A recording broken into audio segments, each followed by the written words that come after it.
Hey everybody, have you considered starting a podcast? We here at Screwball highly recommend Podbean for getting your podcast out to a larger audience. Podbean has given us the opportunity to easily bring you Screwball each and every week on all of your favorite podcast services. Use the link podbean.com/screwball to sign up and save up to 35% annually. You can also use the link podbean.com/pro/screwball to sign up for a business subscription. Happy podcasting. Hey everybody, welcome back to Screwball, a baseball podcast, your home for everything baseball. I'm your host Mike Lepre, here with my co-host Frank White. Hey, how's it going? We have made it to episode 100 of Screwball.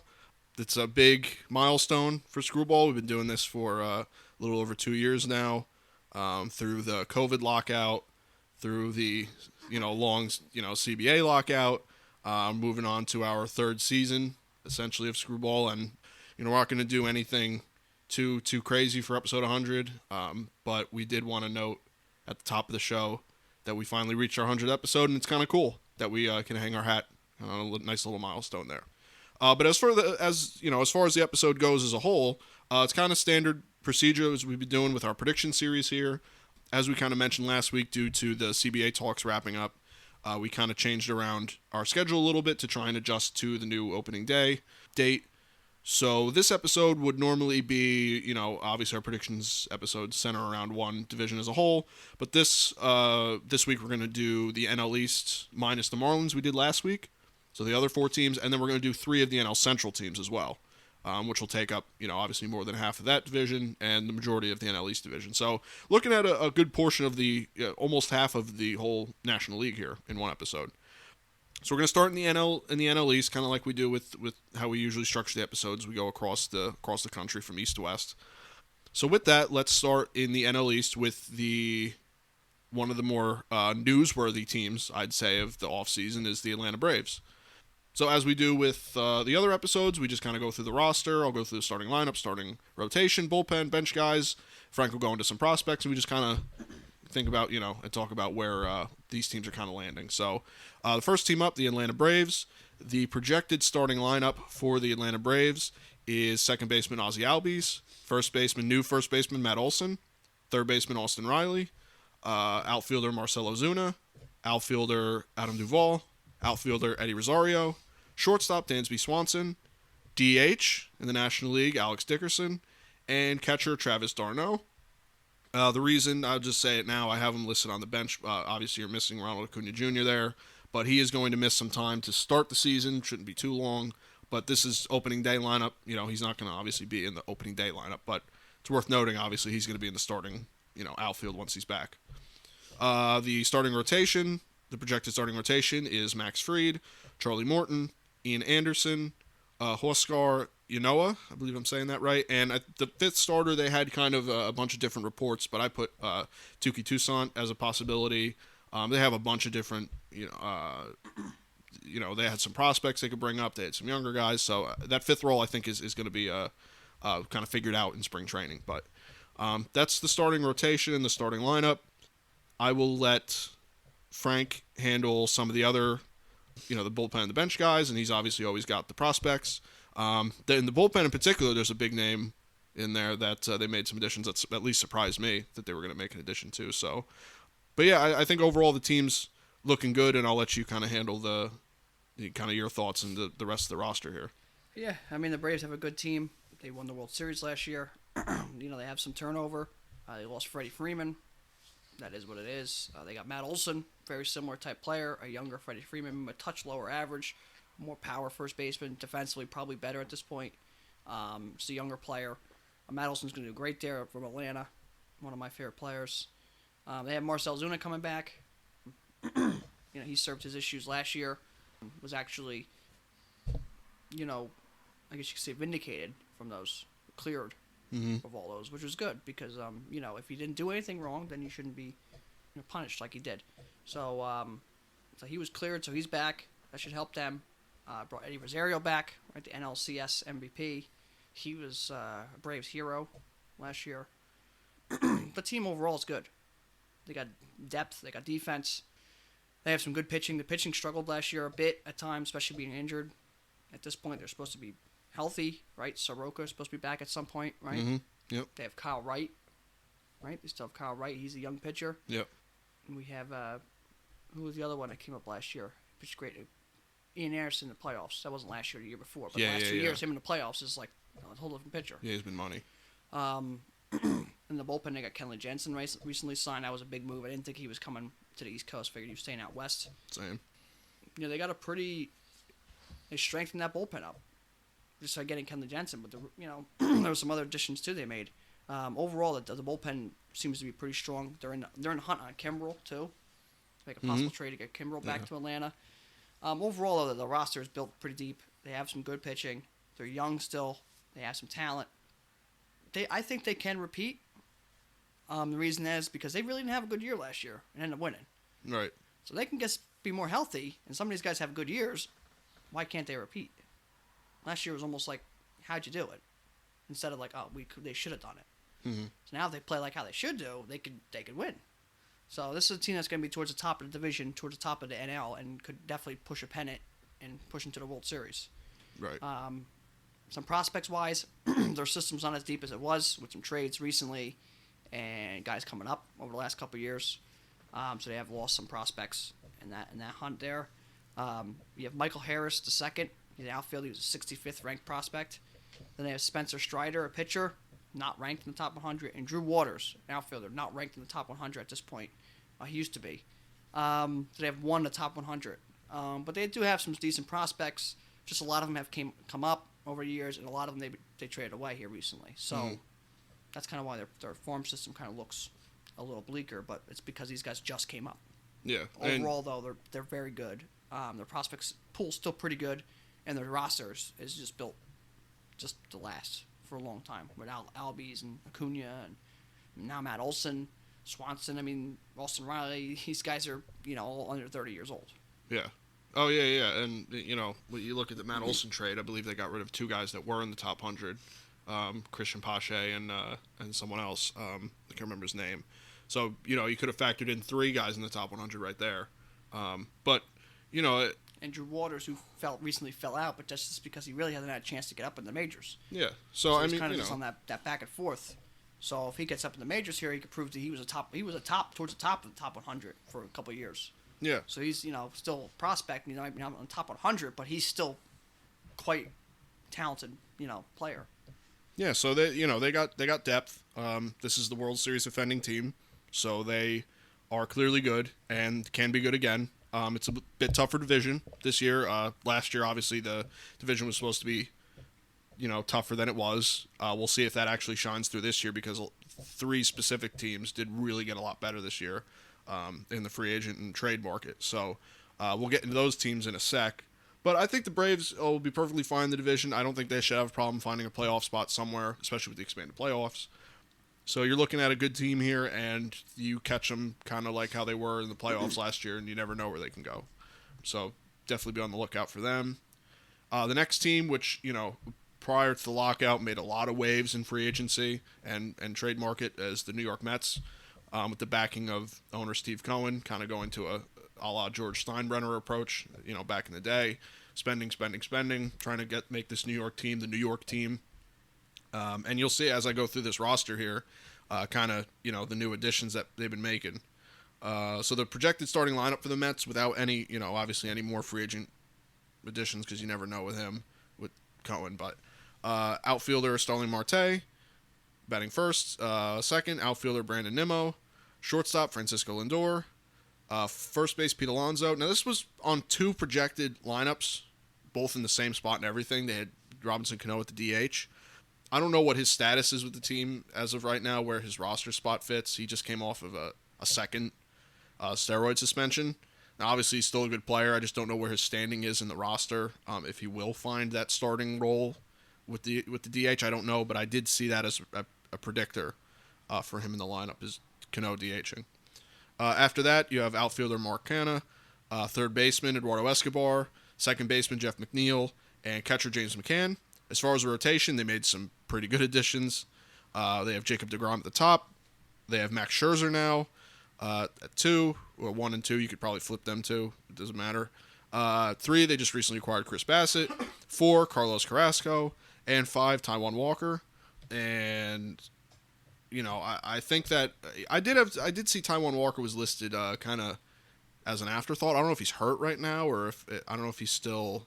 I don't know if there's something going on with him, but they didn't quite list him with the rest of the rotation. They had some other, in my opinion, lesser guys above him, so I wasn't sure if there was. I think he just struggled a little bit down the stretch.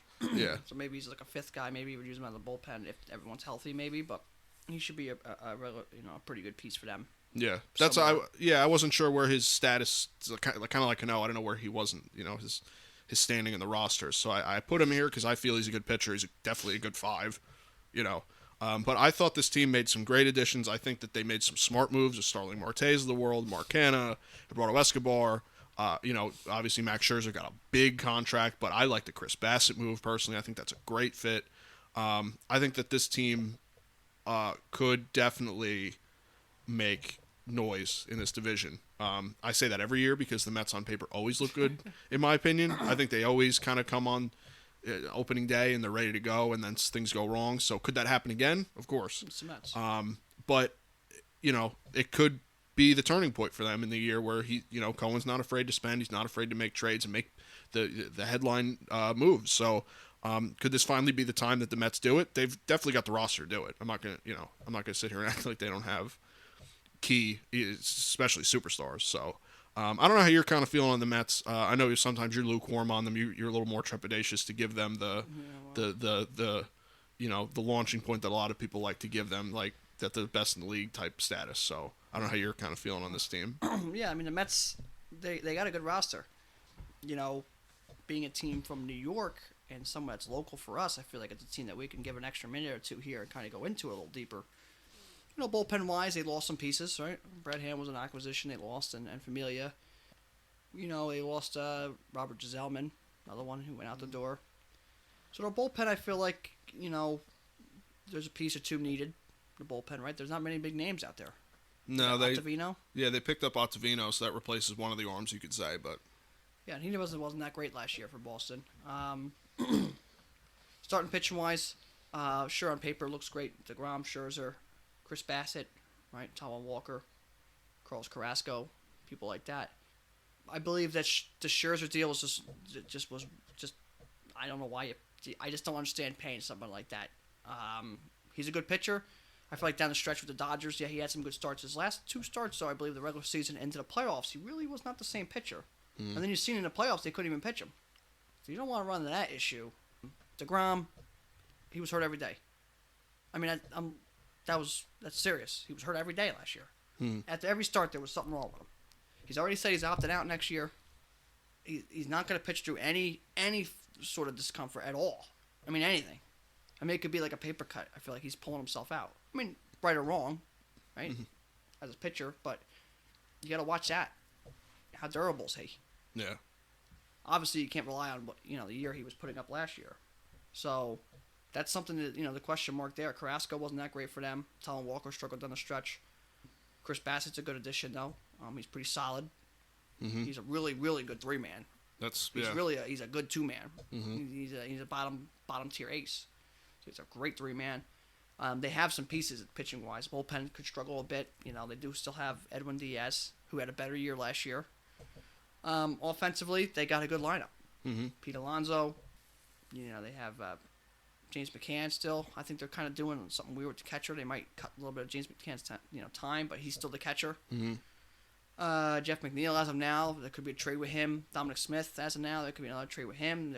Robinson Cano. There could be a trade with him. There's a couple guys kind of on the verge of being out the door. Cano, is he the same player? No. Is he on steroids now? Who knows? Is he older now? He hasn't played. 2 out of the last 3 years he hasn't played. The year he played, it was only a 60-game season. They have J.D. Davis, another one, could be out the door. Right? Lindor played terrible last year. Jeff McNeil, Lindor got a fight last year. Let's just get, we all know that. Mark Canha, great addition. Starling Marte, great addition. Eduardo Escobar's a great addition. They lost Conforto. Depth-wise, this team feels pretty good offensively. I think the bullpen's their biggest weakness, I think. And I think, again, they didn't help their defense. Eduardo Escobar's a great player, but he's just not defensively. He's not good. No. Pete Alonso at first base is defensively not good. James McCann behind the plate is pretty good. Their pitching staff as a defense is pretty good. Lindor at shortstop is one of the elite defenders. Mark Canha's pretty good in the outfield. Starling Marte's pretty good in the outfield. But again, defensively, I don't know if they really got much better. Especially if you're not going to if you got Dominic Smith in the outfield, he's not a great defensive outfielder. Jeff McNeil, if he's not playing outfield, I don't think he's that great. He's more of an infield, second base or third base. J.D. Davis, if he's got to play, he's not much of an defender. Cano's not a defender at this point. Mm-hmm. So defensively, they're not that great. And like I said, the Mets are good. I just want to dive deeper into this team because this is one of our teams here local, and they are expected to be really good. But this is to worry about. Plus the Mets issues that they always have. Well, yeah. But they got Buck Showalter, which is probably the best addition they could have got. I agree. Better than any player they could have got. I agree. Changes the whole franchise outlook. So that's good. They have a lot of good pieces. You still got these are their question marks. You have to watch. So it's the injury bug, of course, the defense, and the lack of depth in the bullpen. That's your three weaknesses for this team. The other thing you have to watch, I think, with them is the possibility of Cohen being that kind of Steinbrenner-esque, where the league is a lot different than back then when Steinbrenner was doing things like that. It was a little bit more, here's your 5-6 teams that are real dominant, everyone else is okay, and there's some bad teams. Right now, there's a lot of good teams. So if you're going to be putting all these pressure on these guys, like, oh, well, you're not going to play good, I'm sending you out the door, I don't know how that handles this day and age with this league's how it's set up. So that's something to watch, too. It felt like he was in the news a lot last year, kind of with stuff like that. Mm-hmm. Kind of like these guys are the thumbs down, they're booing the fans, and then like he's like, oh, well, just get rid of this guy. We got to get people that are going to hit the ball. It just seemed like it was like, oh, my gosh. They're a little bit knee-jerk. Yeah, so that's something to watch, too. But, I mean, like, again, I like to go into this with the Mets because this is one of the local teams. The New York team's one of the biggest teams in all sports. And they're expected to be really good. But these are the things you have to look out for. If you're a Mets fan or a baseball fan and you're looking out for the Mets, these are your issues. The Mets got a lot better. They have a good lineup. They should score some runs. They have pretty good pitching. Mm-hmm. Starting pitching's really good. Bullpen's a little lackluster, but they overall have pretty good pitching. Defensively, they're going to be a little bit worrisome. They have some speed on the bases. So this is going to be a good team, a tough division. Mets are definitely going to push for the division. Definitely could be deeper playoff teams. Just, I haven't seen, 1 year or 2 years of the Mets in the last 15 that they seem to be the team that they expected to be. Yeah. And even the team they went to the World Series, I don't even know if they were expected to be quite a World Series team that year. Just kind of a good team. Mm-hmm. So I don't know if you can really, that's the thing. It's like they haven't ever really lived up to it. Not like the Dodgers were like, they go, and they had a couple bad years, but they're kind of deep, deep playoffs, World Series, deep playoffs, World Series. Okay. It's kind of like, all right, well, what's kind of going on there? So I expect the Mets to be good, though. They have a pretty good team. Just watch out for those couple things. Those are the only things that I really was like, here's the weakness. Yeah. Prospect-wise, though, they still have a good prospect. A farm system. Francisco Alvarez, catcher. He's a 10th ranked prospect. They have Brett Beatty, third base outfield, 27th ranked prospect. I believe he was kind of there right when Dave Wright left. People were like, okay, maybe he can kind of fill that Dave Wright shoes, right, eventually. Yeah. Mm-hmm. Then they have Ronnie Maricchio. Oh, yeah. Shortstop is supposed to be real good. He's 78th ranked prospect. They have 3 in the top 100. So they have a good little system there, and that's a catcher they have towards the top. And no team's good without a catcher, right? And the Mets have never been good unless they had a good catcher. Gary Carter, Mike Piazza. That's true. So they need a catcher, a good one. Farm system, they're pretty good. Overall, the roster's pretty good. I just, it's wearisome with the Mets. Yeah, that's just what they do. So that's the only thing, and they have a tough division. Yeah, it doesn't, we'll get into the next team. We just talked about how good the Braves are. This team's good, and then the next team's getting better, too. So and this next team, somewhat local team, too. So this is somewhat a team that we can kind of give an extra couple minutes to talk about. Yeah. Because of that. They're a local team to us, and most of the people are listening to us, so let's give the extra couple minutes. Yeah. Just, my last word on the Mets, I think that you're 100% right. I think Buck Showalter is the biggest X factor for them. I think he's a guy that, with this roster, can go right. He could go right to the World Series year one. I mean, he's that kind of guy that brings that element to the roster, to the lineup, and to the clubhouse. And I think you're going to see an immediate impact with him. I think that he's a no BS guy, he's old school guy, but he's also he understands the adaptation to the new style of baseball. So he's just a smart baseball guy, and I think he's going to do wonders for that team. And he was the manager with the Yankees when Steinbrenner was there. If you're going to call Cohen Steinbrenner, that's the guy to have. Yeah, you know exactly how to work with him. Oh yeah. So Buck Showalter is going to be great there, but even he has his own little hasn't quite won. So it just, I kind of guess he fits with the Mets, right? You just don't know what you're going to get. Yeah, right. But, looking at them, the Mets have a really good team. They're solid. I expect to be a race in New York for the city. And there's a possibility New York, in the World Series, not leaving New York. Yeah, that's very true. That'd be cool. So that's just Subway how it is. Series. So there's excitement there, but obviously there's some caution in some of these things. And just be the Mets. Yeah. It just makes you think. If it wasn't the Mets, you go, oh, man, this team's really, really good. Yeah. The Mets, here we go. There's like a black cloud, Yeah, we've seen this before many times. So, well, we'll see. They should be pretty good. Yeah. Excitement around this area for the Mets again, like it was World Series year. I've never seen anything like it. No. The Mets, that's World Series year. I've never seen so many Mets fans just coming out. Oh, yeah. Work. A lot of hungry fans, Even if they're dormant and they don't watch that much, they're there, Oh, yeah. But the next team we keep alluding to is the Philadelphia Phillies, another local team to us. Did make two big acquisitions. One, I think, huge acquisition. But so the projected starting lineup for them is second baseman Gene Segura, DH Kyle Schwarber, outfielder Bryce Harper, catcher JT Realmuto, outfielder Nick Castellanos, first baseman Rhys Hoskins, shortstop Didi Gregorius, third baseman Alec Boehm, and outfielder Odubel Herrera. The rotation consists of Zach Wheeler, Aaron Nola, Kyle Gibson, Zach Eflin, and Ranger Suarez. Obviously, the big names here to look at, the big free agent signings are Nick Castellanos and Kyle Schwarber. I think Nick Castellanos adds more overall to the team than Schwarber. Not that Schwarber wasn't a good acquisition for them. Now that the DH is in the National League, that's a fine DH you just picked up. That's, you're not going to complain. And he's familiar with the division. So, familiar with the National League. He'll do just fine. Nick Castellanos has been very, very good over the last few years. He got a nice payday. You got the reigning MVP and Bryce Harper in the lineup. You got probably the best catcher in baseball in the lineup, JT Realmuto.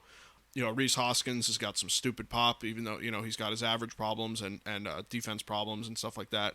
Well, as a whole, this team has defense problems. Well, we'll obviously I'll let Frank get into that. He's definitely more the defense guy. But, I mean, you look, lower down the lineup, we got Alec Boehm as a projected eighth hitter. And Alec Boehm was like one of the higher prospects in baseball, some time ago. And has produced pretty well at the big league level. So you've got a pretty well-rounded lineup here, especially if you have someone like Didi Gregorius, who struggled, has a good season. Yeah, mightily, yeah. And then as the rotation, your top two guys, Zach Wheeler and Aaron Nola, can put in some dominant starts. Yeah, yeah. If Aaron Nola can figure it out, you've got a 1-2 punch that's pretty damn good in this division. Consistent. Yeah, That's what you need out of Aaron Nola. Yeah, right. Because he rides the roller coaster. You never really know which guy's going to show up each day. But with Zach Wheeler's been very, very good. Very easily could have been the Cy Young guy last year. Should have been. So this team, while I think has more holes than the other two teams, than the Mets and the Braves, I think this team is sneaky dangerous in this division. I think that this is a team that could get kick-started and pedal to the metal and really get a nice playoff spot for themselves. So yeah. I don't know what you're thinking with the Phillies, but I think this could be a sneaky team to watch in this division. Yeah, I kind of like the Phillies here. I thought they had a shot last year. Mm-hmm. And I think the team got better. I feel like this Phillies team is kind of, it feels Philly-esque. It feels kind of like the city there, They got some good pieces, but they're gonna be kind of, punching the mouth with their offense. They're gonna try pitching their best. Defensively, they're gonna whatever. We'll figure it out. But we're just gonna be scrappy. We're gonna be there. We're gonna hit the snot out of the ball. They're underdogs in this division. They just got that Philly that they feel like the Phillies. Mm-hmm. Doesn't quite feel like that Utley Rollins Phillies, but kind of early on that when they were getting good and they were like, oh man, this team. And then they were real dominant for a couple of years, but that early on stages were like, this team could be really good. We just don't quite know what's going on yet. Mm-hmm.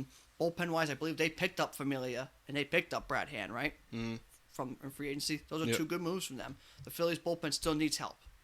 It's just how it is. It needs some help. Can they use another outfielder too? They got Bilbo Herrera starting. He's not a bad player. Is he really want to be a starting outfielder? I'd rather have him be more of an extra outfielder. Right. But their concerns right now, bullpen, defense. They're defensively not good, and they're already dealing with some injuries. I believe Eflin. Yeah.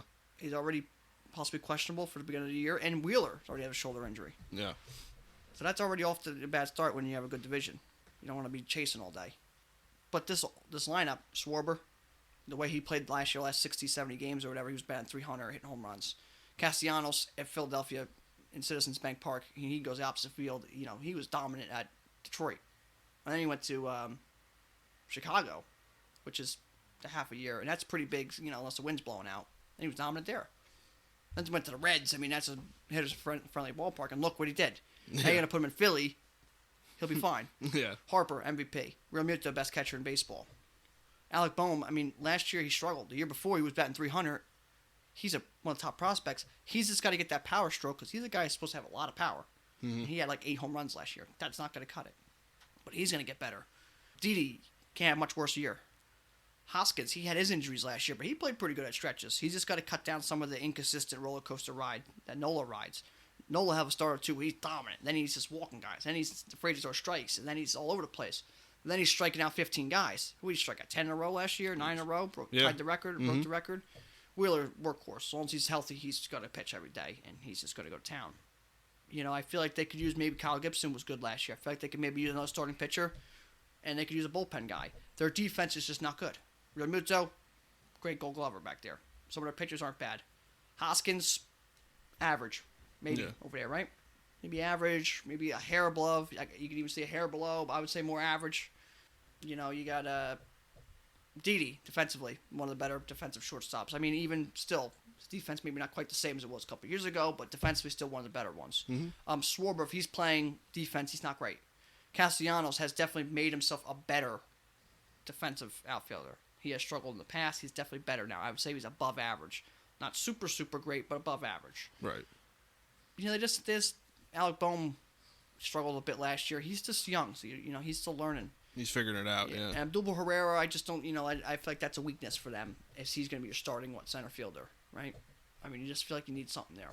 Right. I feel like that Mickey Moniak pick just hasn't really worked out so far. If he could just kind of figure out, that would really solidify his lineup. Or they can make a move and go get a center fielder before the season starts or at the deadline.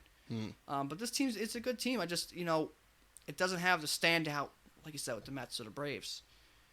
But there's no reason this team can't compete with anybody with the way they can hit the ball. No.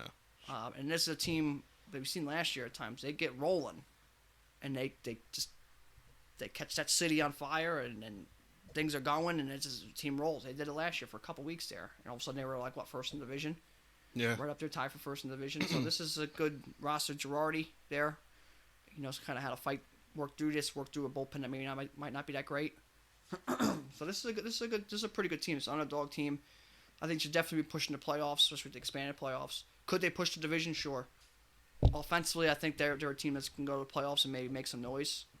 I'm not quite sure if they're World Series bound right now, but with some of these names in the lineup and some of these pitchers, I wouldn't put past them. Yeah. Just would say they're probably sitting more towards the middle of the playoffs. Right. So it's a good team, though. It's just definitely something to look out for. And they have some prospects that come up, too. They have shortstop prospect Bryson Stott. He's 45th ranked prospect. They have Mick Abel, pitcher. He's the 81st ranked prospect. And they have Andrew Painter, who's a pitcher. He's outside the top 100. So they have 2 in the top 100. So they have some pieces to come up, too. So overall, this franchise, this team is not bad. Mm-hmm. There's definitely something here that they can definitely compete with and really push these other two teams. And if they're not careful, they'll win a division. Right. Yeah, absolutely. This is a team to watch in the division, especially if the other two teams find themselves skidding or trying to figure things out or have some rough patches, and this team is firing on all cylinders. Watch out, because they could be almost ready to go here. Could be a three wide coming down the stretch with these three teams. They just have that Philly. They feel like Philly, almost like that Eagles year, right? Mm-hmm. They were pretty good, and they started off hot, and they just carried, and then they were unstoppable. This team could easily be that, or this team could just flutter around 70 wins, 500, and just be there. Yeah, just trying to figure it out. But there's something about this team, especially offensively, that they could just capture that city. Yeah. That's all he needs, that city to be captured and put some energy into that. Oh, yeah. And then the fans and the teams, they just go nuts. Yeah, and everything just clicks and you don't look back. So yeah. We'll see. They're a good team, and some trade deadline acquisitions, and all of a sudden they're a big playoff team. You never know. The last team we have here for this episode in the NL East is the Washington Nationals, a team that's definitely more on the line than these other teams.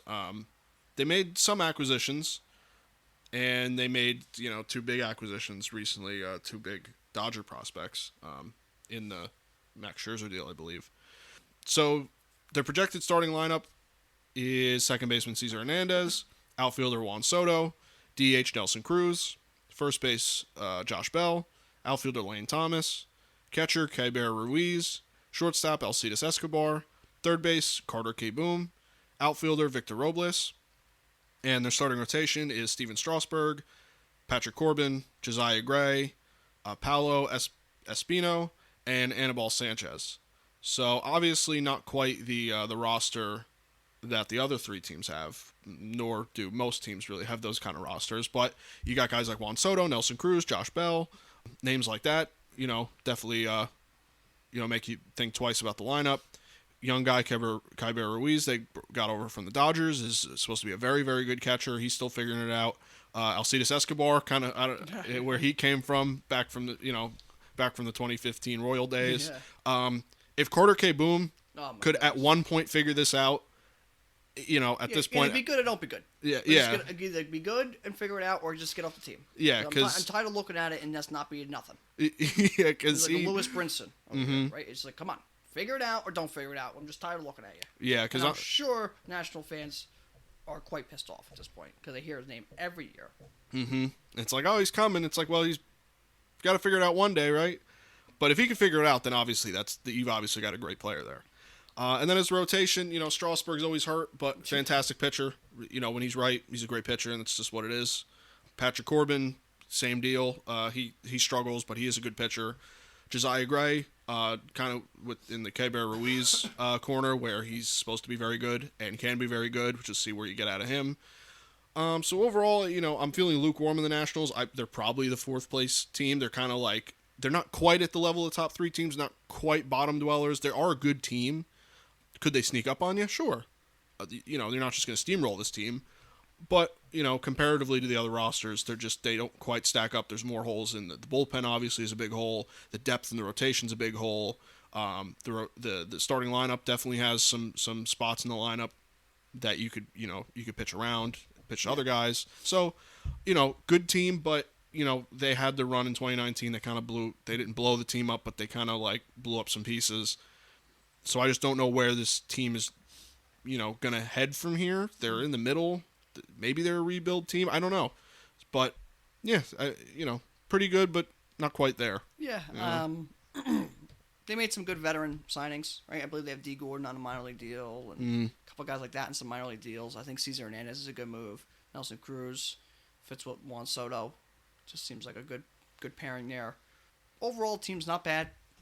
Good veteran signings. The bullpen definitely needs help. Starting rotation definitely needs some help. Juan Soto is one of the best players in all of baseball. Victor Robles came together last year pretty good, right? But there's just too many holes. The team is going to be okay, 670 wins, maybe 500. Trade some of these guys away, get some pieces back. But they're flirting with disaster over there with Juan Soto. Essentially, on the verge of walking out the door. Mm-hmm. You already, now to get rid of Scherzer, you got rid of Trey Turner, you lost Harper, Soto's good chance he's going to leave. Strasburg might even be going soon. So this team's kind of flirting with disaster. They made some decent moves with veterans, just to kind of stay, hey, you never know, right? Make up some of these guys, they play pretty good, we got a shot, but, I see them, in the 70s wins maybe, and just not that great. But you're not going to beat them into the ground every day. No. But, I think this, they could easily just go at the deadline and be like, it's time to go. It's time to just tear it apart. Nelson Cruz, see you later. Strasburg, see you later. Corbin, see you later. Juan Soto, you could get the world for if you traded him. Juan Soto, if this is what they want to do right now, they could do it. I kind of feel like he's more of an off-season trade at this point because he still has so much more years left. But you don't know. Yeah. So this team's just kind of not great, and they're in a tough division. Yeah. So yeah, it just is what it is. They're definitely trending the wrong way, and I think every other team in the division is trending the right way. Marlins are more up and coming. The other teams are kind of here, and Nationals are like, we won, back then. Yeah. Don't forget that. yeah. They hang their hat on that, and so and that's good for them. Yeah. But they're just not right. They're not gonna fight in this division to the very end. Let's just say it that way. Yeah. No. They can hang around maybe toward to June, maybe the All-Star break. I don't know, but I wouldn't see him hanging around much. Yeah. So, no, I agree. Well, they're kind of middle of the road. Yeah. You know? And the prospect-wise, they have pitcher Cade Cavalli. He's a 39th ranked prospect. Shortstop Brady House, 49th ranked prospect. And then they have pitcher Cole Henry, who's not in the top 100. Another pitcher. And they have two. That means they have two in the top 100. So, prospect-wise, hanging in the middle. So they can make some of these smaller trades, get some prospects back. And if they want to go for Scherzer and Corbin and Soto and make some of those bigger moves, you could really, Josh Bell, forgot all about Josh Bell. He had a great year last year. These guys you can definitely return some prospects for it, really turn this around pretty quickly. Oh, yeah. So, right now they're just not a great team. But, they shouldn't be a 100-loss team unless some bad things happen. They should just kind of be competitive and not get beaten to the ground every day. Right. Yeah, I agree. They'll have a weird season, I'm sure, and probably end up 500 or below is my guess. But again, they're not like a terrible team. That's just kind of where they are with their organization. So let's move on. Let's shift to the NL Central teams. We have 3 here we're going to talk about this week. Next week we'll wrap those up. Plus, obviously, the NL West. So the first team I want to talk about here that actually made some additions and is trying to do something here is the Chicago Cubs. So the projected starting lineup for the Chicago Cubs is outfielder Rafael Ortega, first baseman Frank Schwindel, catcher Wilson Contreras, outfielder Ian Happ, newly acquired outfielder, I haven't heard his name said yet, Seiya Suzuki is the from the Asian. I don't know if he's Korean or was it Korea or Japan that he came from. I think it's Korean. Okay. Yeah, I don't want to say either way, but he came from, the Asian part of the world. I don't know if it's Korea or Japan. So, but he's newly acquired. Third baseman Patrick Wisdom, DH Clint Frazier, shortstop at Andrelton Simmons, and second baseman Nick Madrigal. Starting rotation is Marcus Stroman, Kyle Hendricks, Wade Miley, Alec Mills, Andrew Smiley. A team that I thought pretty much dead in a rebuild. All of a sudden here, signs Andrelton Simmons, trades for Nick Madrigal, signs Clint Frazier, takes a chance on him, signs the big, import, again, Seiya Suzuki, signs Marcus Stroman, does all these things, and I'm thinking, well, what are they trying to catch a little lightning in a bottle here? Or, what's the idea behind this? Because you like what you get with Wilson Contreras, one of the better catchers in the league. You like Ian Happ, nice switch hitter. You don't know what you get with the new guy, with Suzuki. Could he be an all-star? Sure. It's always a gamble when you get someone from Japan or Korea. And then you have, Andrelton Simmons is going to put up solid years. Nick Madrigal, I think, is one of the more underrated guys, especially because he just recently got hurt last season and he couldn't really showcase his stuff. Clint Frazier is a big question mark. You don't really know what you're getting out of him yet. So lineup-wise is, I'd say, in my opinion, a lot of question marks. Rotation-wise, you got a nice rotation. Stroman, Hendricks, Wade Miley, you like that. Alec Mills, Drew Smiley.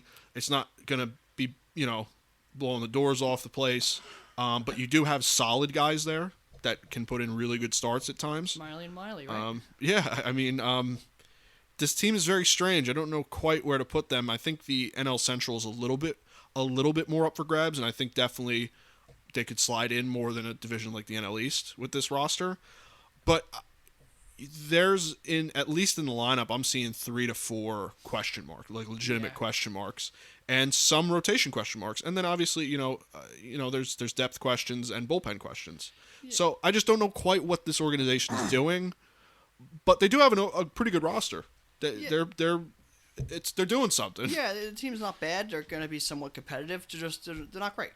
They made some moves. They didn't go full rebuild again. Simmons, they brought in Frazier. It's a flyer. Schwindel. Schwindel, yeah, whatever. He played unbelievable last year down the stretch. Contreras, they could trade. He's kind of open, I heard, on the market. They brought in Stroman. They have Hendricks. They have Miley Smiley. They got some pieces. Bullpen-wise, it's pretty open. Yeah, I just don't see this team being all that great. But, they could be floating around 500 and just kind of stay competitive. Maybe trade some guys at the deadline. Maybe trade for some guys. And kind of not really rebuild, just kind of retool. Because they look like they're willing to spend some money. But, nothing too crazy. This is not your Cubs of the last 10 years. Everyone's gone. Right? Literally. Hayward's the only one still hanging around? Yeah, he's still there. And he almost didn't feel like quite the biggest biggest thing at that time when you had Rizzo, Baez, Bryant, Arrieta. You weren't Contreras. You really weren't talking about Hayward anymore, right? Addison Russell. Well, yeah. It really worked out. Wherever he is. Yeah, sure. Yeah, I mean, it is what it is. The Cubs are not going to be the worst team in the world. They have some decent talent. Just, I feel like more of a kind of bring some talent in, dive deep into let's go spend a bunch of money, call a prospect up, and be ready. Right. That seems like more what they're going to do. They're not really rebuilding. They're kind of retooling, waiting for the right time for everything to kind of all click. Mm-hmm. So good for them to not go full rebuild at this time. But could they? Sure. But team's not that great. They have some pieces. It's not going to be a wasted year out there in Chicago in the Windy City in Wrigley Field. But, I mean, I don't think it's going to be, your glory days. Just seems like it's going to be kind of your Cubs team of, 100 years they had that span. Yeah. They really just kind of had okay teams for a lot of them years. That's kind of where they're at right now. Yeah. Yeah, you're not going to get run over, but, I wouldn't say that you're a top-tier NL team, you know what I mean? So, no, but if you keep a competitive rebuild, like some teams have done in the past, that's a very good... A retool. Yeah, exactly. Yeah. So we'll see what they're going to do. But the Cubs they're all right. I just don't see a bunch there with them. Prospect-wise, they're okay, right? They're not the worst. They got Brendan Davis, outfielder. He's a 15th ranked prospect. That could be, that once that guy's ready to go, that could be their moment to spend. Let's go. We're hitting home runs. Mm-hmm. Christian Hernandez, shortstop. He's a 92nd ranked prospect. And then they have Braylon Marquez. He's a pitcher. He's not inside the top 100 at the moment. But recently he's been, I think he was at one point. So they have some okay prospects, again, kind of in the middle of the prospect, towards the bottom of the prospect pool. But okay, they're not the worst. But the Cubs, they're just okay. It's, they could be 110 losses like they were in the past. But I don't think they're going to be there. They're going to be, 70 wins, maybe 500, just kind of, we're here, So, and they can play a big choice in who wins that division. Because they have a decent amount of talent where they can kind of run good and maybe beat the Cardinals 3 or 4 times toward the end of the year. Beat the Brewers. They can play a role in that. Oh, yeah. Because they have a decent enough talent. Just don't think they're going to be in the running at the end of the year. Right. Yeah, I agree. They're good. I wouldn't say that they're anything special in the National League comparatively to some of the other teams. But, I wouldn't just count them out of a game, so... You're talking baseball in Chicago, you're not talking the Cubs, let's just put it that way. Yeah, right. So that's pretty much where you're at. You're going to talk the White Sox before you talk the Cubs. Mm-hmm. And that's not saying that the Cubs are just terrible, it's just the White Sox are better. And yeah, they're the talk of the town. That's what you're going to talk about. Right. This is how it is. The Cubs are just okay, mediocre. Yeah, I mean, this division could obviously cause, some problems for certain teams and is a little more wide open, but... I don't know if I see it with this team. No. Everything's got to go right, so way right. Yeah. The next thing we're going to talk about is the Milwaukee Brewers. So the projected starting lineup for the Brewers is second baseman Colton Wong, shortstop Willie Adames, outfielder Christian Yelich, DH Andrew McCutchen, first base Rowdy Tellez, outfielder Hunter Renfroe, catcher Omar Narvaez, outfielder Lorenzo Cain, and third baseman Luis Urias. And as rotation, Corbin Burns, Brandon Woodruff, Freddie Peralta, Adrian Hauser, and Eric Lauer. This team is also strange, in my opinion, because... Every year. As far as the lineup goes, this is a team that has their moments, that certainly has stretches that, they are the best hitting team. You get a guy like Willie Adames, like how he was. You get Christian Yelich to figure it out. Andrew McCutchen's a nice veteran. Hunter Renfroe he was hitting like hell with the Red Sox. Certainly the ballpark obviously helped. Catcher Omar Narvaez is one of the more underrated catchers you'll ever see. Lorenzo Cain still got a lot of life in him. So the lineup can do things. I just don't know if I don't know if the consistency's there for me when I look at the lineup.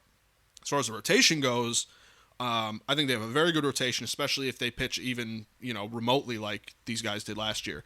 Yeah. You have a Corbin Burns that maybe gets stretched out a little bit more, pitches a few more innings and can really get you deep into games. Brandon Woodruff, same thing. He's kind of been a workhorse for them. Freddie Peralta, same thing. You got a really nice three-man punch there. And Adrian Hauser and Eric Lauer do round out the rotation, I think, pretty well. So their strength is definitely in pitching. And then back end of the bullpen with Josh Hader. I mean, you got probably the best guy in baseball just about. So as far as pitching goes, Devin Williams. And Devin Williams, and I believe they acquired someone else. I don't have it in my notes here. They have guys like Brad Boxberger and stuff like that. But between Hader and Williams, their pitching is their strength. Yeah. You know, and we knew that going into the playoffs last year. That was their strength, and they didn't hit. Yeah. So the Brewers. Remember last year we said their pitching could be good. They just had too many question marks. We didn't know how good their pitchers were going to be. Potential was there. Was the talent actually there? Talent was actually there plus some last year. Yeah. Now, here's your question with their pitching: is the talent there to stay, or was that some of their best years? Because it's too early on in their careers to go. That's back of your baseball card. Well, back of his baseball card, it was okay one year, great one year. Well, why does that leave you? Should be good, but not great. You don't know. So we'll see. Their pitching's definitely their strength. Devin Williams, 2 years ago was one of the best pitchers. Last year he struggled a bit, not bad. Hader's been really good. Offensively, where did Yelich go? Right? Is that still Christian Yelich, or is that just is that Pete Davidson up there hitting the ball? Because it's looking like Pete Davidson's up there. Yeah, sure. Because he's not even close. I know. He was 340, smashing home runs. He could not hit a home run. He could not. That one year he was. I'd never seen a hitter like that.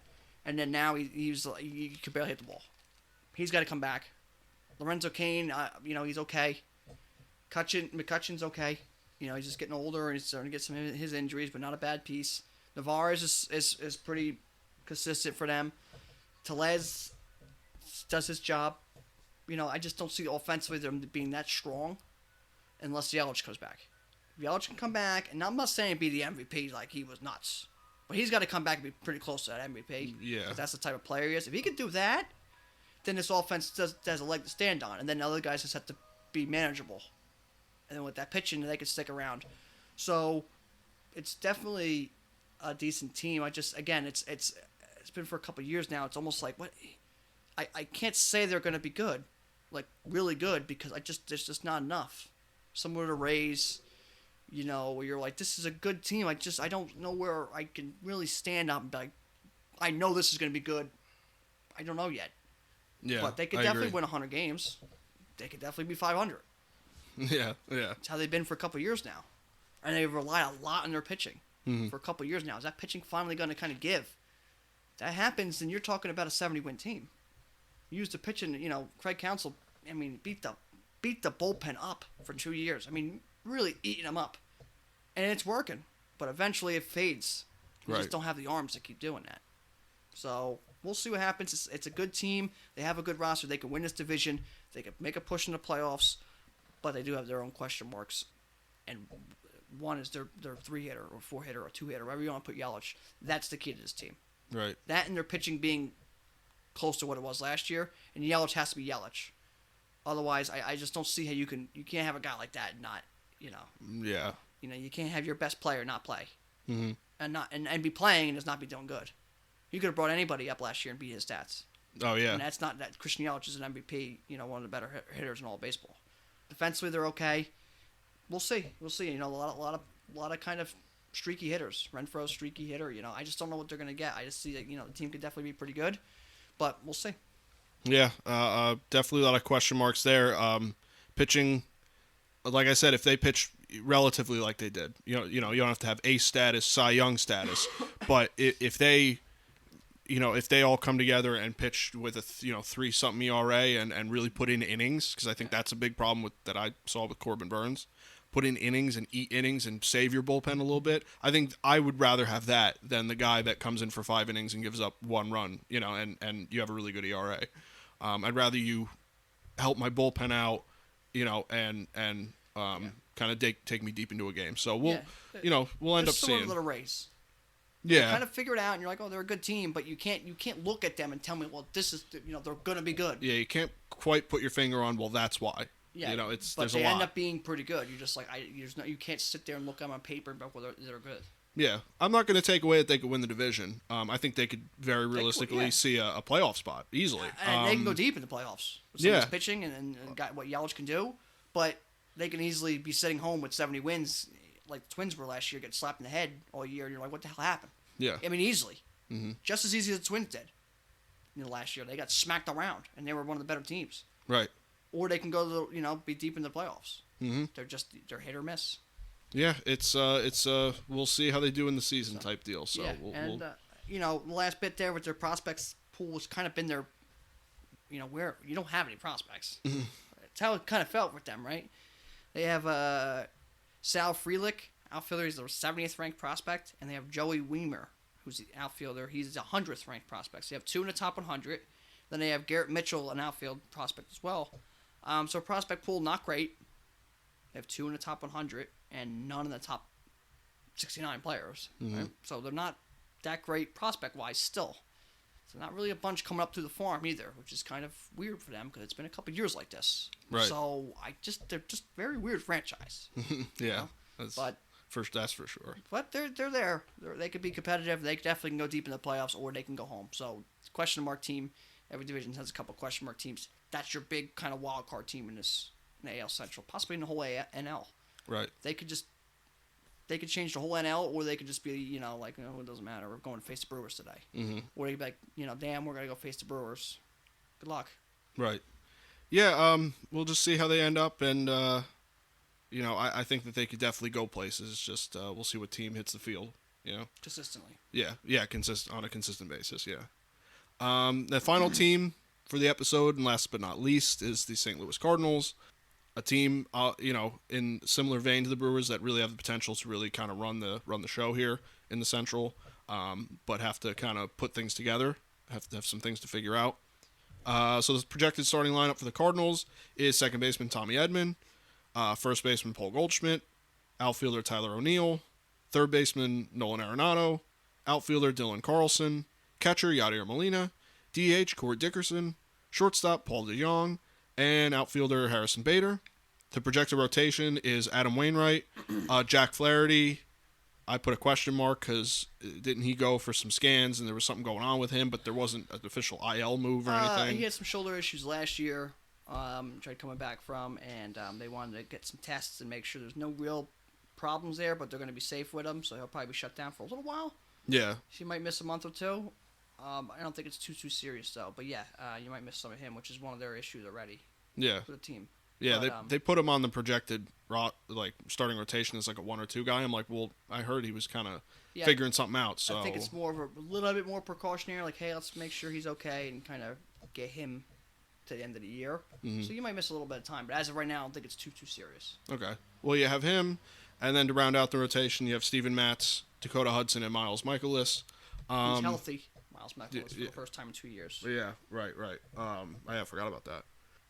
This team is obviously very good, have a very good lineup, and some guys here that have potential to be MVPs. I'm looking at 4 of them. You have a rotation that, while not the scariest on paper, Adam Wainwright and Jack Flaherty pitch how they can, and Steven Matz gives you kind of what he was dealing with the Blue Jays. You've got a nice 1, 2, 3 there. Dakota Hudson and Miles Michaelis round out things nice. Michaelis 2 years ago was like dark horse Cy Young. Yeah, he was pitching so great. Right. Injuries the last 2 years have really, sapped him. Yeah, so that's what I'm saying. He even if he pitches as a 3 or 4 guy, you got a nice rounding out of the rotation there. And then you've got Tommy Edman, Paul Goldschmidt, Tyler O'Neill, Nolan Arenado, and dark horse Dylan Carlson as potential legitimate MVP guys. Obviously more Goldschmidt, Arenado, and O'Neill. But those are just real legit guys in the lineup. And it goes without saying this team's defense is amazing. So, you got a good bullpen, some depth there, some young guys like Lars Nootbaar and Edmundo Sosa. This is a good team. Do I think that they're just you pencil them in and you just write them in as the division winner? Not necessarily, but I think that they have one of the more complete rosters that you're looking at in this Central Division. Yeah. I think that they, top to bottom, have a lot of tight. It's hard to find a real big gaping hole in this roster. There are holes. There's things you can fill, but this is a good team, and I think that they're going to be a serious playoff contender. Yeah. I think the Cardinals are one of the best teams in the entire NL and one of the best teams in all baseball. Lineup wise, you write a lineup card with any team. Okay, because whatever with the Dodgers, I know the Dodgers. Write a team in there that's not the Dodgers and pays for everybody, and tell me who's better. There's not a team better. There's not a lineup better. other than maybe the Dodgers. And that's just besides the point. But give me the Cardinals. You got every piece. You got a top of the order guy. You got a middle of the order guy. You got the bottom of the order guy. You got speed. I mean, you got switch hitters. You got power. I mean, I don't know what you're missing, lineup wise. I really don't. Right. Tommy Edman, great hitter. Goldsmith was all flashback Goldsmith last year. Paul DeJong struggled mightily. He's a guy who really is not a bad hitter. Defensively, he's very good. If he can get back to being close to the hitter he's supposed to be, right? That's a big addition. Arenado, MVP, right? MVP type player. Tyler Neal could be MVP. The guy who smashes the ball. He's built like a house. He can run the bases. Dylan Carlson's going to be one of the best outfielders in all of baseball. That's how it's going to be. Last year, he was, a quiet, almost rookie of the year, batting 260-something with 20-something home runs, stealing some bases. Quiet. I guess that's quiet. As a switch hitter. Yeah. I mean, that's a guy who's going to bat 300, hit 30 home runs, and just move on with his life, right? Harrison Bader, one of the best defensive outfielders we have in the game. And he hit last year. Their bench, pretty solid, right? Cardinals, no matter who they call up, they can call a guy from single A, he'll come up about 300 for a month. That's what the Cardinals do. So you always got that in their back pocket. Molina is consistent. I know he's not the same Molina. Defensively, he's still very close to the same Molina. Offensively, he still puts up numbers, and he's still clutch. I mean, he stole like 5 bases last year. Fastest catcher around, right? So, pitching-wise, if Flaherty's healthy for more than like a month, as long as you can give him half a year, at least the back half of the year into the playoffs, that's a Cy Young guy. Wainwright was great last year. Miles Michaels is healthy. Dakota Hudson was a high potential guy years ago. Still young. Steven Matz, he's just not. He's not stuck with the Mets with the with the high potential. I think that kind of bear him down. People kind of kept putting pressure on him. Pressure. You got to be good. You got to be good. You got to be good. Right? He got away from that with Toronto. Boom. Seemed like he found something. He goes to the Cardinals. He should be able to still blossom there.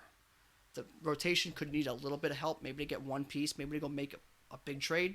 Maybe they go make a decent trade at some point. Sean Manaea at this point. Frankie Montas. Those would be two.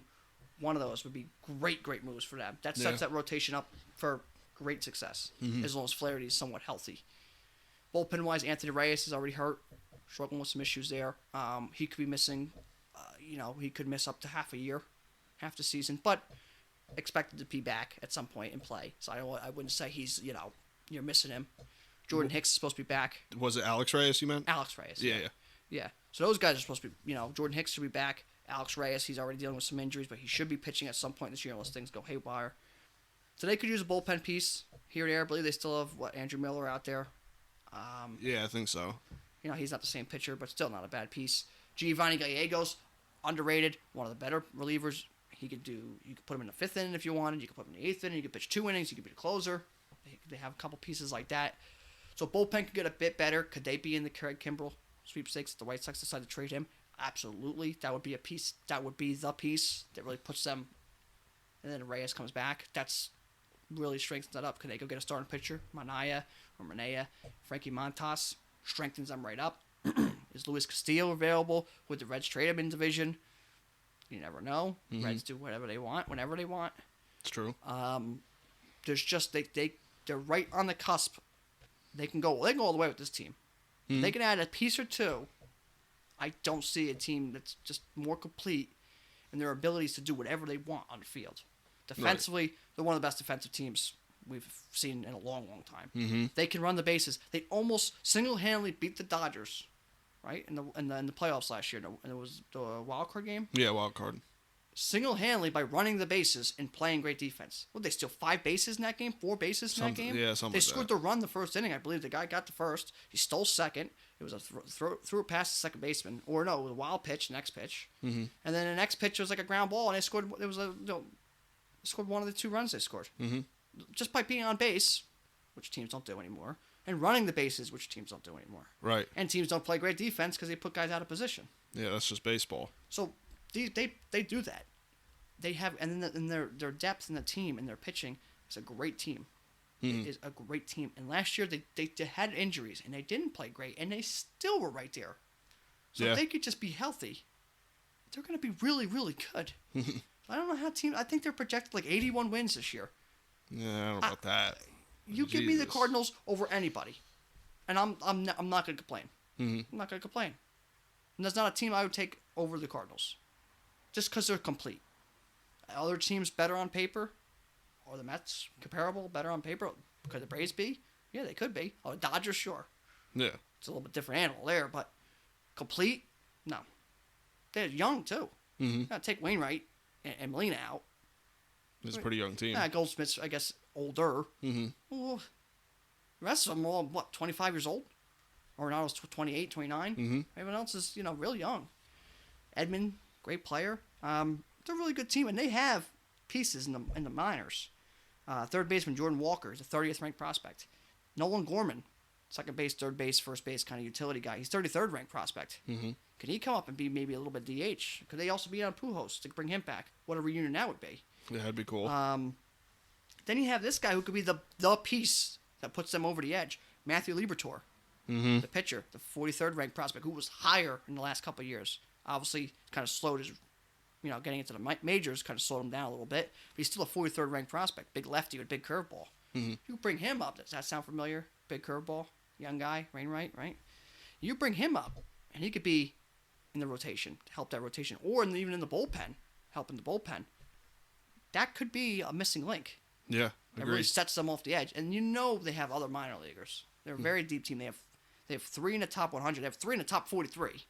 And they have very deep. They're always deep. They're always a top 10 farm system. They always bring guys up who just produce. Mm-hmm. And they are willing to spend some money and make some trades.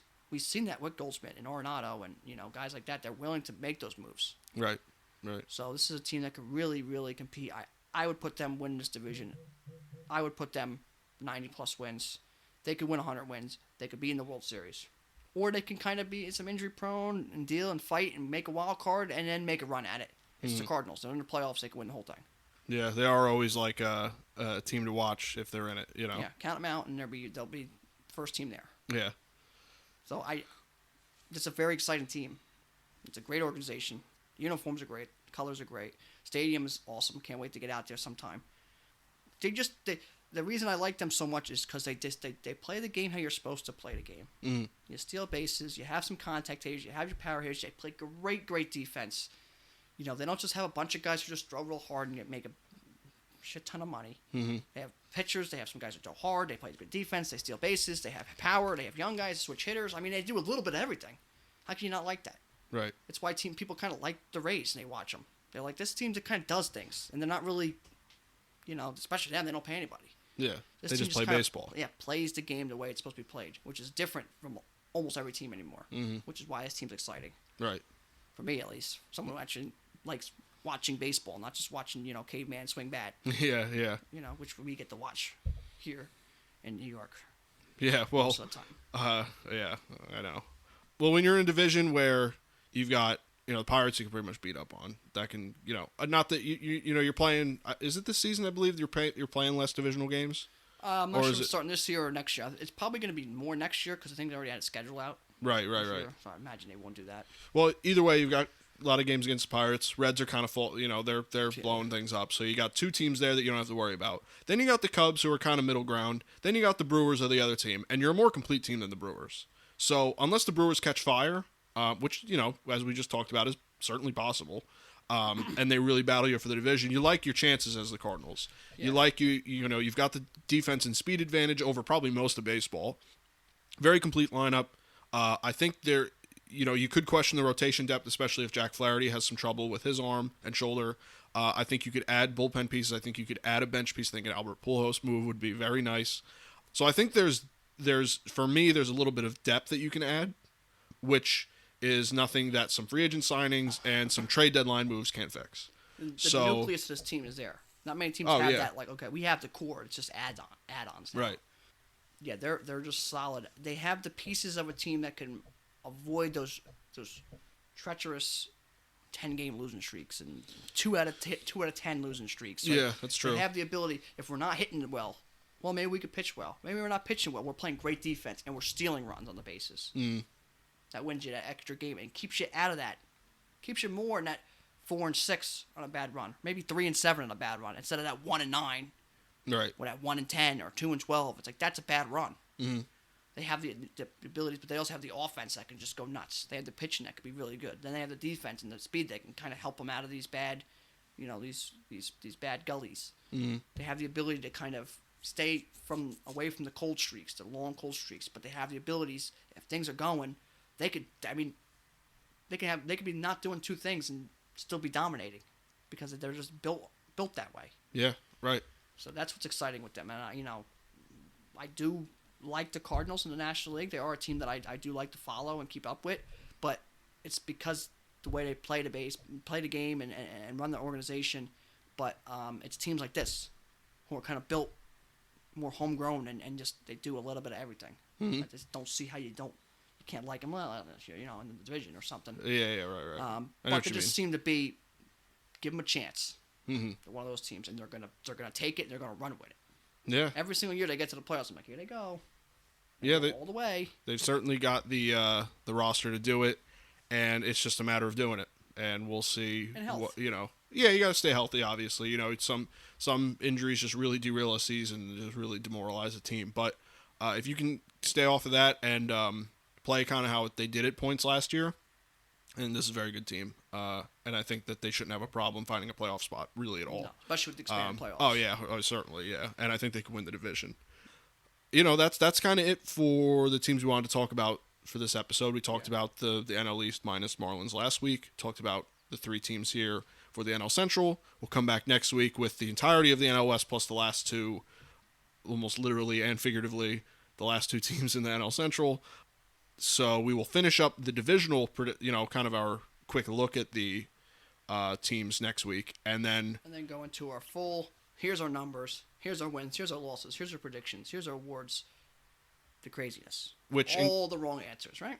Yeah, and in case you haven't noticed, free agency is actively going on. The free agency and trade market. So teams we already talked about have made additions. Like what comes right to mind for me is the Red Sox just got Trevor Story. The Marlins got Jorge Soler. It was literally the last team we talked about. Literally a week ago today. Yeah, these are moves that may not move the needle on. Hey, now they're a playoff team, but they move the needle on. Well, now they got some more wins. Maybe they 85 wins or they 88 wins. Yeah, maybe they're taking more wins away from the division they're in. Maybe all of a sudden it gets a little tighter in that division. So, there's been moves from teams we talked about, especially in the AL East and AL Central, where we talked about them before the CBA even let up. So there's definitely things to talk about there. A la Carlos Correa. Again, maybe not moving the needle too far, but it does move the needle. Signings like this. So. That's when we'll give our full impressions, and we'll have a much, much more complete look at the field of play for all 30 teams. And that's 2 weeks. Those free agency and trades are still going to be rolling from then. Yeah. So we're a little longer episode. Next week should be a little longer again, just to kind of get us back on track. Then the next week's going to be another longer episode when we go to all our predictions, and we get some of the stuff right. We get pretty close on some of the stuff, and sometimes we're just completely not really wrong. Yeah, that's just baseball. But that's what we do. Other than that, the last thing I got here is a trivia question. I try keeping it somewhat related to this episode. So you wanted to go with which pitcher gave up Mike Piazza's famous home run in the first game back in New York after the 9/11 attacks? Obviously, everybody knows it was Piazza, the big home run, right? First game back in New York. It's like one of the most famous, memorable home runs of all time. And maybe one of the most important home runs of all time. Oh, yeah. But who gave it up? You don't really talk about the guys who give it up. So those guys hits it, right? Wouldn't make sense. But who gave up that home run? So it was a bottom in the 8th, September 21st, 2001, bottom in the 8th inning. The Braves are up 2-1, just took the lead. And Steve Karsay on the mound gives up the home run to Mike Piazza. A name I'm not that familiar with. Yeah, exactly. So which pitcher gave up Mike Piazza's famous home run after the 9/11 attacks? First game back in New York. Name is Steve Karsay. The bottom of the 8th inning in Shea Stadium. Yeah, very famous home run. I'm sure most of you, especially me, when I was trying to guess a trivia question, I was like, I can see it. I see the moment in my head. Yeah. I've seen it a million times. It's just like, who's the guy that threw the ball? I couldn't tell you. Sometimes it's a bigger name for these moments. And Hank Aaron was Al Downing, Yeah. So sometimes it's a big name. Sometimes it's a guy, he just was okay, hang around for some years and... Yeah, it or not, he's memorable for something. Yeah, you're part of history, whether you like it or not. Especially that's one of the biggest home runs of all time. Yeah, so, Guy, if you're a Mets fan, maybe you know that. if you're just a baseball historian, maybe you like the little facts like that. I don't know, but I didn't really know the guy. Nor do I. It's hard to remember all the guys that gave up the big home runs. Especially if it's you're talking. Let's do the bigger names. Al Downing again. Of course, it's always the go-to because he's one of the better pitchers to go up something that historic. Sure. Well, and, Dennis Eckersley. Yeah. He's a Hall of Famer. Yeah. One of the most historic home runs of all time. It's just kind of how you run into things. Right. Yeah. It's a good trivia question though, and it's ones like that I like that really test your baseball knowledge. Like, do you really pay attention to the little things like that? Like who, we all remember Mike Piazza, but who was the guy that served that ball up? Who was the guy that he hit it off of? I like that stuff. It's right up there with who scored walk-off run for, with Derek Jeter, right? Mm-hmm. That last game at Yankee Stadium, right? Yeah. It's things like that. It's like, you see it happen or you think about it, maybe shortly after, you're like, well, that's a trivia question. Yeah. You try remembering it, but then you just don't remember it sometimes. Mm-hmm. But yeah, that's one of those right there. Yeah, for sure. But yeah, all in all, a longer episode, but that's what we give you for our 100th episode. I guess it makes sense instead of just doing it quick, like, whatever. But yeah, so that's the NL East/NL Central episode. Our 100th episode. We will come back with one more divisional predictions episode next week, and then come with our big predictions, and then it moves right into our normal weekly show from there. And, hopefully by the time we do our predictions, we have a really good look at the league. We can really make solid predictions, and we really have a good idea of what the playoff field will look like. Because with the expanded playoffs, I think it's going to be a little easier to predict. Because even if you don't quite get, this division winner, it's a little easier to say, well, they got a playoff spot, So I'm excited for that. I'm excited to do predictions. And that's kind of all I had for this episode. I feel like we went in depth on a lot of these teams. Just more local teams, we figured to give them an extra couple minutes in our time. And plus, a lot of these teams are good. For the first three teams, talk about Braves, Mets, Phillies, very good. Cardinals, good. Brewers, good. So you want to talk. It's more exciting to talk about the teams that you're going to see a lot more of. 5 or 7 teams can be in the NLCS. Yeah, so, we want to give these teams credit. We don't want to just brush off playoff teams, you know what I mean? Not that we want to brush off any team, but, some teams are just, there's a lot more to analyze when you got a lot of superstars, so. But yeah, that's all I kind of got for this episode. I don't know if you have any final notes or thoughts, but we can, if not. No, that's it. All right. Well, thank you guys for listening. You can catch this podcast on Apple Podcasts as well as Google Podcasts and Spotify. You can listen on our regularly updated YouTube channel as well as our website, screwball.podbean.com. You can follow me on Twitter at RealMikeLepre. You can follow me on Instagram at Mike Lepre. And you can follow me on Instagram and Twitter at FDubs10. You can follow our official Screwball Twitter at ScrewballPod. You can follow our official Screwball Facebook at ScrewballPod. No E in Screw. And that's it from us, guys. We'll see you next week. Yep, take care.